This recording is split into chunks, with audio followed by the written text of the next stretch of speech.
yun na lelungay natin. Because one day I said, ganun na ba ang hanggayin? Lumuang le, tokong na bukid, ng kiyang-kiyang-kiyang.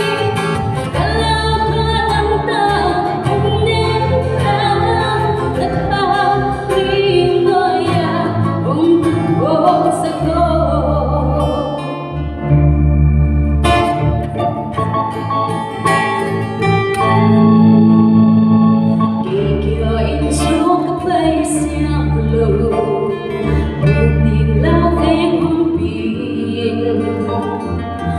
Kami som yang suka kesiapan bosan doni Tiga insu kepais yang lalu Dilau tengungin Kami som yang suka kesiapan bosan doni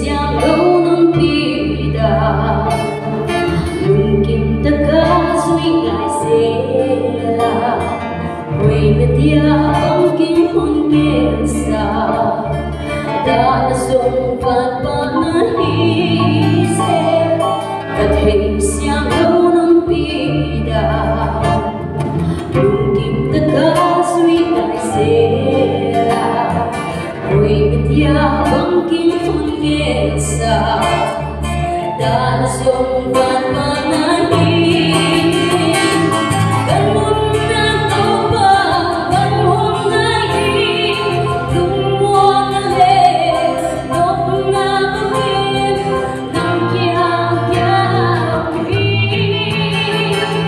talagang na unin lang naghaming maya oh, sa ko.